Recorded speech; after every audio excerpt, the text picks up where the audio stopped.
예. 그 코로나 때문에 한국에 오시면 자가격리 이주하셔야 되는 거 아니에요? 그래서 빨리 날짜를 잡으려고 그래. 일찍 들어갈 생각을 하고 있어요. 자가격리 할 생각을 하려고 그래요. 교수님 그럼 그 자가격리 하시면서 예. 거기 아마 드는 비용도 되게 교수님 만만치 않으실 텐데. 만만치 않죠. 뭐, 하루에 10만 원이라고 했던 거 같아요. 예, 하루에 10만 원씩 내야 된다고. 그걸 감안하고 가야지 뭐. 어이구. 여러분들 보는 비용은 그 정도를 내지 않겠어요? 그래서 새로운 경험을, 강제 수용돼보는 경험을 할 생각이에요. 강제 수영 경험. 네, 진짜. 근데 교수님 여기까지 와서 읽으세요. 어디 돌아다닐 수가 없잖아요. 그래요. 예전에 고시 공부할 때 산에 막 절에 들어가고 막 그러잖아요. 예. 한 2주 동안 자가격리 하시면 외부하고 완전히 분절되니까. 어쩌면 정말. 오랜만에 편안한 기회일 수도 있겠죠. 코로나 때문에 생각지도 못하고 아마 상상도 하지 못했던 경험들을 하게 되는 것 같아요. 그렇죠. 평소에 같으면 완전히 말도 못 붙인 얘기들이 지금 다 실현되고 있는 거죠. 교수님 거기 괜찮아요? 거기 지금 난리 났던데 뉴욕 지금 LA 이쪽에. 뉴욕도 지금 여기 가장 큰 백화점인 블루명데일인가? 거기에 사람들이 몰려가서 그 큰 백화점 문을 부시는 광경이 비디오에 찍혀나오고 이래요. 근데 그러니까 미국의 핵심인 맨하탄의 중심가가 그냥 루팅이라고 그러죠. 그 약할 대상이 되고 이런 상황이 됐는데, 그제는 처음으로 11시부터 5시까지 통금을 시행을 했는데 제대로 워킹을 하고 경찰력이 이걸 통제를 못했어요. 그래서 어제는 오후 8시부터 새벽 5시까지 통금을 시행을 했는데 결과가 어땠는지 모르겠어요. 아직 내가 소식을 잘 모르겠어요. 근데 지금 워싱턴에서부터 난리가 나고 미국 전 지역이 지금 아우성이 났는데, 제일 어려운 거 뭐냐면 평화적인 시위 군중이 있는데 평화적인 시위와 맞물려서 이 약탈자들이 움직이니까 마치 평화적인 시위 군중이 약탈하는 것처럼 이렇게 구별을 못하는 거예요. 그리고 또 이걸 명확하게 구분하는 게 테크니컬하게 어렵긴 하지만 언론이나 그리고 정부 관리들이나 이걸 명확하게 분리해서 대응을 해야 되는데, 묘하게 정치적인 것하고 맞물려 있으니까 이걸 구별을 안 하려고 그러는 거예요. 그래서 방위군을 투입하라. 만약에 방위군을 주지자들의 투입을 제대로 안 하면 미국 군대를 투입하겠다. 이런 식으로 막 되니까 이게 어떤 게 접근하는 방법이 그냥 억압하겠다는 쪽으로 가버리니까 항의하는 사람들이 자기 의견이 수용된다는 느낌을 전혀 못 받으니까 더 화가 나버리는 상황이 됐죠.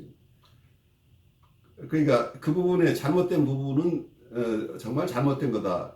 그래서 어떤 면에서 뉴욕 경찰 같은 경우는 이런 시위대를 지나가기 전에 자기들이 시위대 앞에서 무릎 꿇고 당신들의 얘기에 우리가 충분히 이해한다. 당신들의 취지를 이해한다고 그런 장면도 연출이 돼요. 실제로. 경찰도 대부분 그런 건강한 경찰들이 있고 그리고 시민들도 마찬가지고 시위자들도 평화적인 시위를 하려고 하는데, 문제는 거기에 이 기회를 통해서 자기의 이득을 취하고자 하는 집단들이 생겨난다. 그래서 원래의 목적하고 전혀 상관없는 일들을 벌이는 집단들이 막 생겨나니까 이 속에서 혼란이 가중되는 거죠. 그런데 정치권은 이제 이것을 접근하는 방법에서 자기 당리당략으로 접근해버리니까 또. 그래서 참 어려운 상황이 된 거죠. 그래서 어제 우리 수업하다가 저희들이 이 목사님들하고 한 30분 얘기를 한 걸 제가 녹화 필름을 떠서 올렸어요. 어제 올린 게 그거예요. 여기 뉴욕뿐만이 아니고 아틀란타에 있는 분들도 거기도 굉장한 위기고, 여기 아틀란타라는 게 조지아주인데 거기도 한인들도 꽤 많이 살아요. 뉴욕 뉴욕, 뉴저지하고 그리고 LA 쪽, 그리고 아틀란타 쪽에 지금 한국분들이 굉장히 많은데,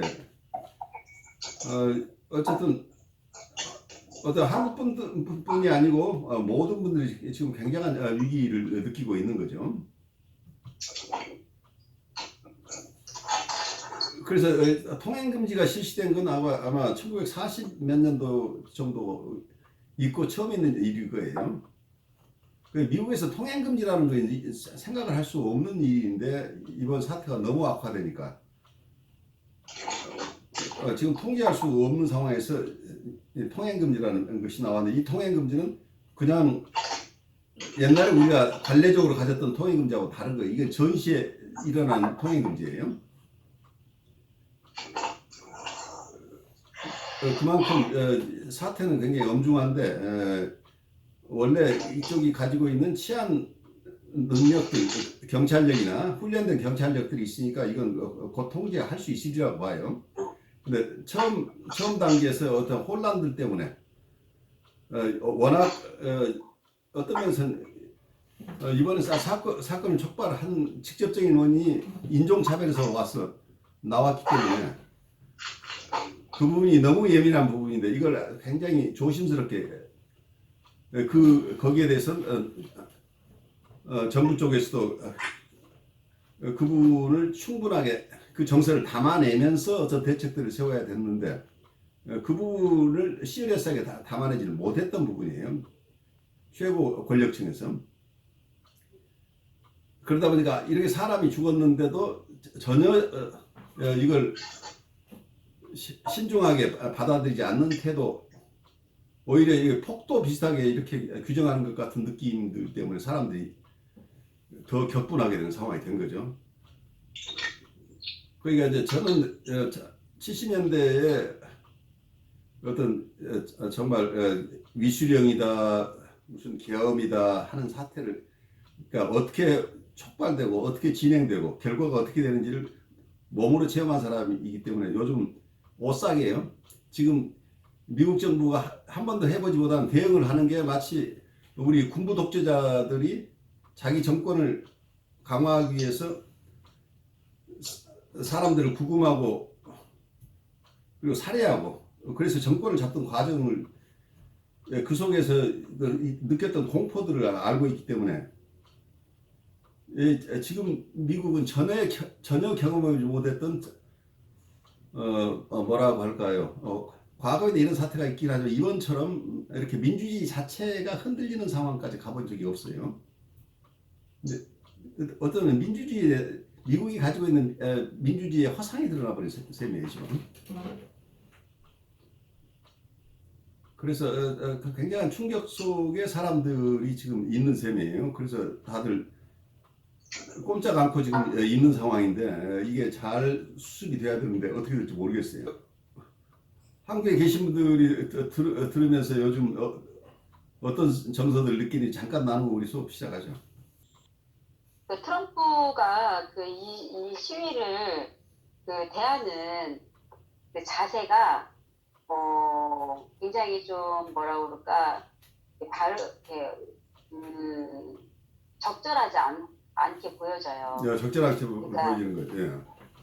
예, 그러니까 뭐 이렇게 어떤 극좌로 이렇게 뭐 좌파로 이렇게 몰아서 뭔가 이렇게 정치하고 관련된 이슈로 자꾸 몰아가는 그거가 지금 인종차별이라는 게 미국을 넘어서 지금 네덜란드, 호주, 뭐 전 세계 문제가 전 세계적으로 이렇게 움직이고 있더라고요.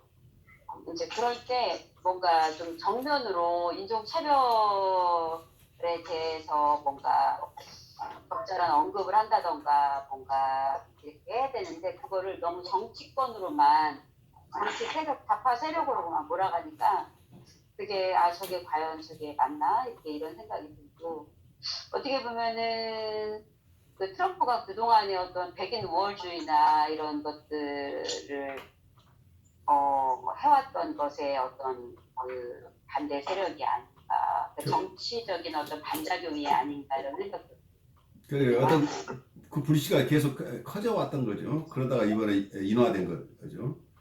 그리고 이번은 사실은 사건 자체가 너무 잔혹한 것이었어요. 경찰 4명이 있었는데 한 사람을 목을 짓눌러서 그게 8분인가 됐는데 그건 어떤 사람도 살아남을 수 없는 시간 동안 눌러버린 거예요. 그리고 본인이 3분인가 자기 숨을 쉴 수 없다고 하소연을 했음에도 불구하고 그냥 계속